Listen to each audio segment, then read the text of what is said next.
If you had visited Coral Castle 60 years ago, you would have been greeted by a man weighing a mere 100 pounds, standing just over 5 feet tall. And he would have asked you for 10 cents and introduced you to the fantasy of a world carved out of stone.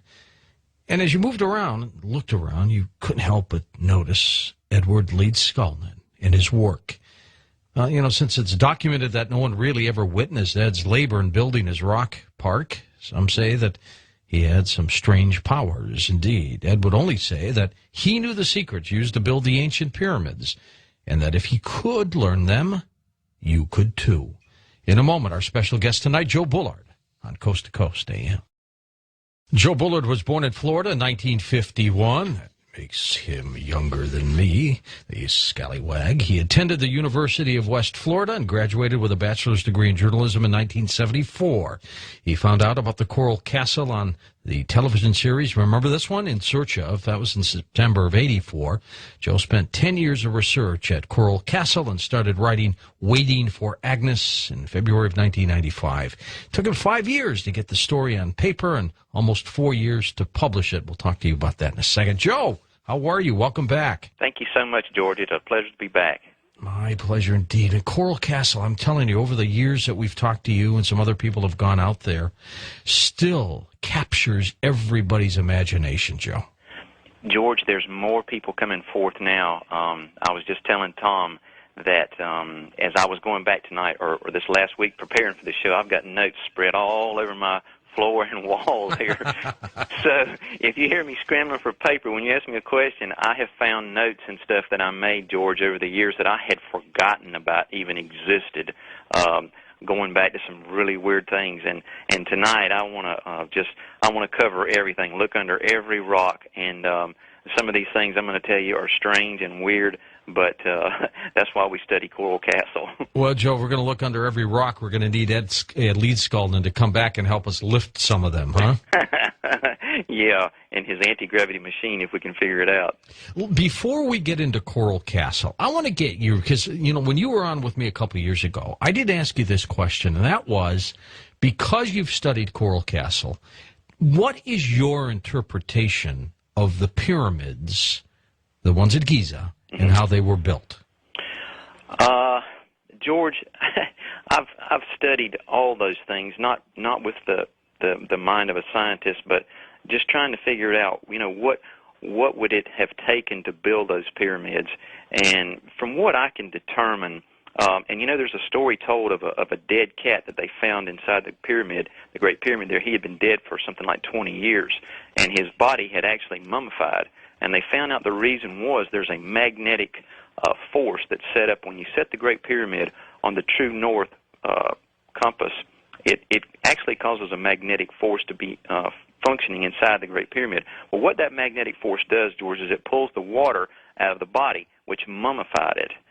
So if you really look at the Great Pyramid as a scientific instrument, that's how it was designed. And I believe with all my heart that somehow, and we touched a little on this, that someone came down, because the math involved to do the Great Pyramid, you've got, I'm not, math and science were my worst subjects, and here I am trying to explain the Great Pyramid. But looking at it, the math that's required, that it's set on the geodetic center of the Earth. The Great Pyramid is like, if it was a body, it would be located where the navel is.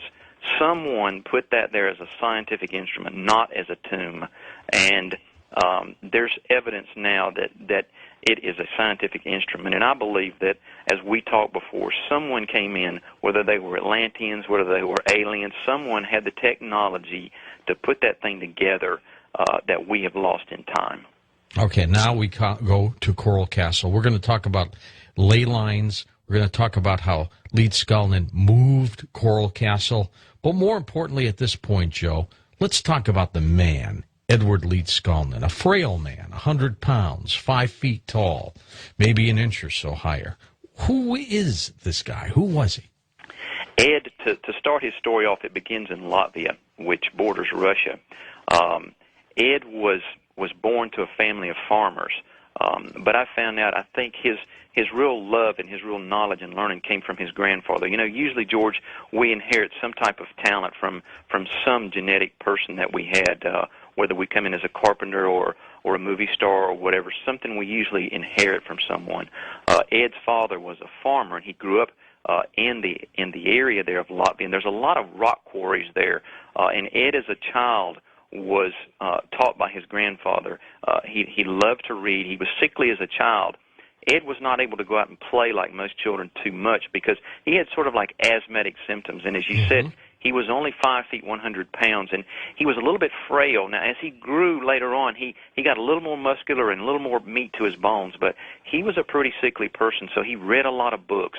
And I'm convinced that his grandfather had brought him actually books from all over the place. And now this section in Latvia where he is at, near Riga, which is the capital, he would have had access to a lot of stuff that maybe wasn't, when he came to Homestead, he didn't have the book knowledge that he had. I think he gained a lot of his knowledge as a child in Latvia reading these books because he'd sit in bed when he couldn't go to school. And he actually got, like Einstein, he got bored with school. He actually quit in the 4th grade. Well, when he was 26 years old, because he was sickly, he never dated that much. He fell in love with a girl named Agnes Scuffs. The year was 1912. The Titanic sank, and he's 26, and he meets a 16-year-old girl. The story that I got was he was in the tombstone business, carving tombstones, because that was their business, he and his grandfather. Well, she came in with her mother, you know, wearing a red dress and parasol, just a beautiful girl. Well, he was smitten. Well, it's hard to say, George, because he never explained a whole lot to anybody about the relationship of Agnes and him. And that's one thing I wanted to find out so much in my research. But we don't know how long they dated, but we know they got engaged. They were, in love and ready to be married. Well, the night before the wedding, now I've heard several stories, and several recent stories. I've spoken to some friends in Latvia, and they said, well, some people say that they actually had the church wedding, and everything was ready, and she didn't show up at the church. Now, other people say that she sent her cousin by to Ed's home to tell him that she couldn't marry him. Didn't really give him a reason. Some people later on said that he was too poor and too old, but I think later on Ed had sort of made that story up. And so she jilts him the night before the wedding, and he was devastated. Like I said, only girl that he's ever loved. He's just, you know how that first love is, and the rejection just tore him up. So he jumps on a boat, heads to Canada, and starts working in a lumber mill. So he decides he's leaving that area. He's got to get out of Latvia. Yeah. Too many memories, and he never sets foot in Latvia again. After he spends about 4 years working in the lumber mill, he starts getting sick and coughing, and he's not sure what's wrong, but he says, I can't take this cold weather anymore. He had actually wanted to honeymoon in Florida years ago. So 1918, he jumps on a boat, comes to Florida to begin a new life. And this is where he's found on the side of the road by a real estate man named Moser. Well, they find George, he's got tuberculosis, and it's at the advanced stage. Oh, my. The actual medical report that is in the museum there in Coral Castle, the doctor states, and I got this right out of the book there, it says, Ed, your body is eaten up with tuberculosis. I had a story just a couple days ago, Joe, with a guy who has tuberculosis, a very, very resistant strain, and they've got him in jail. Yeah. To keep him away from people. It's very contagious. The people who took him in took a big chance. Now, one advantage they had, George, down there, they had porches in the old days, a screen porch, and they left him on the screen porch with plenty of air blowing through, and they think that helped him to recover. But the story I was telling you last time, he actually went out and built a sun couch, mounted it on the wheel bearings of the 1918 Ford truck, and actually spun around in the hot sun from 1 to 3. And there's some other devices that I think he may have used, like a tripod of pyramid poles there to set up that energy thing like we talked about in the Great Pyramid. And when he went back to the doctor 6 months later, he is the only person to beat advanced stage tuberculosis in history. Remarkable. His body was totally cured. So he's in Florida. Where is he? Where specifically? He actually came to Miami at first, and he hitchhiked down to Florida City, which is about a 40-minute drive from Miami. and the man actually found him in Florida City, and that's where Ed started to build Coral Castle. All right. How old is he at that time? He is 26 years old at this time. All right. He's young. Young. And all right. He did.